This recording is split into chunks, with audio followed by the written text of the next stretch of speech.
Mirror, mirror on the wall, who's the rudest YB of them all? Turns out that's a question that you can actually answer because somebody built a MyParliament app.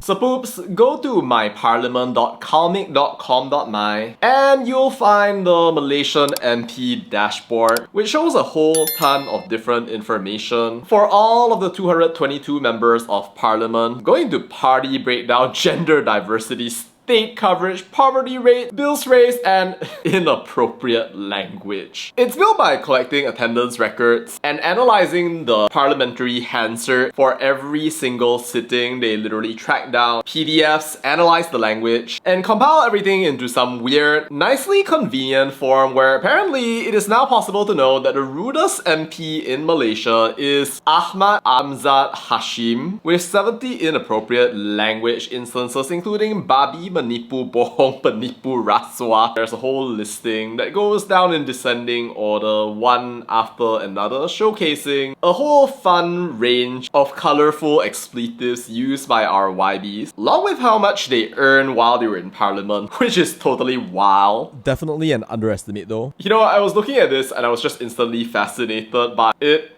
Because it's so deceptively simple, but actually, you can find out who's making the worst use of rakyat money, including this sapoop, our great hashtag Tok Guru, who yaps the most, the problem children of our era. Duduk arau, duduk jelutong! Well, I suppose those count as speeches as well. It's also nice, by the way, that it literally explains how laws are made, as well as displaying the constitution. A little section for analysis right here, including visitor analytics, so we know that apparently only 17,000 people have visited this so far, so go right ahead and check this out, links down in the description. Still got a couple of hiccups here and there, especially when you look at the individual MP pages, cause I'm pretty sure that Muhyiddin Yassin's Facebook page is not Wong Chen Mai, and neither is Zahir Hassan's Chang Li Kang, so they might want to have a look at that. But yeah, that aside, go Kings, go! What a visualization. It's a phenomenal attempt to inform the rakyat, and one of the few instances where I'm thoroughly happy to praise something that's come from Malaysia. So yeah, we don't really know who built this,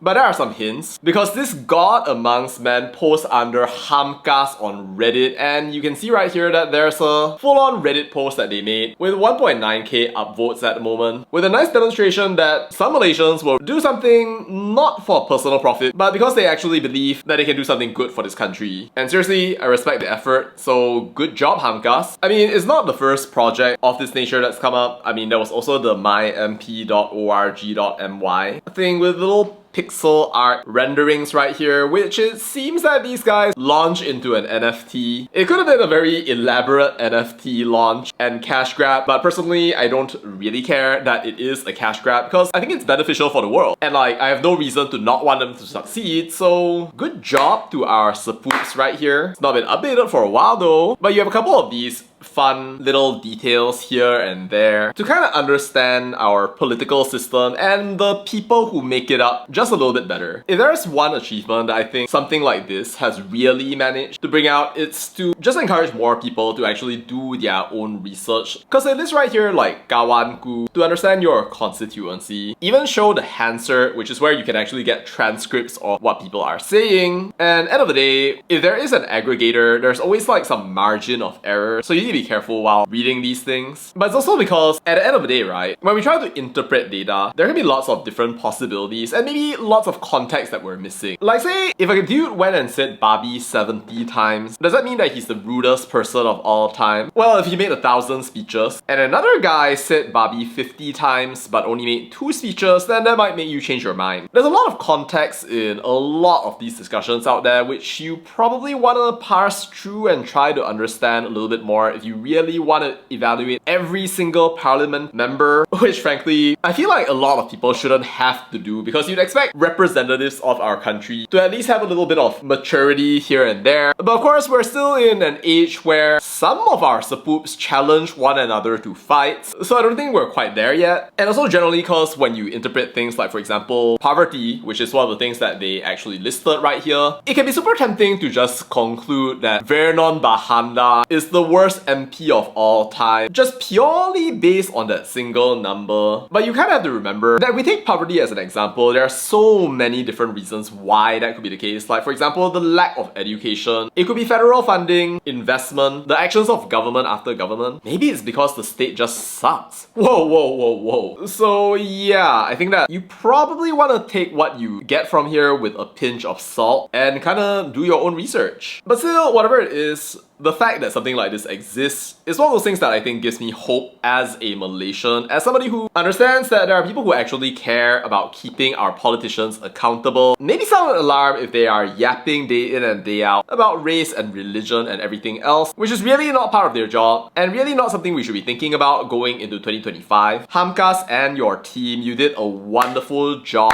Congratulations on your monumental achievement. Having said all of that though, it could be extra interesting if you even had measures like asset declaration status, which was a pretty big point in the past couple of years. Might be also nice if the dashboard listed like GLC appointments, potential conflicts of interest, maybe some other stuff like a loyalty index to see how often an MP actually votes along with their coalition or party. And yeah, there are like so many different ways that you could actually improve this right here, which I think more people should definitely contribute towards and not just me. But anyway, if you haven't checked it out, definitely go right ahead and have a look. myparliament.calmic.com.my. And yeah, like if you want to give a suggestion, I'm not the one who made the app, go on Reddit and DM Hamkas, I guess. And once again, congratulations to the team. This was an incredible effort. Keep up the great work. Your Sapoop, over and out.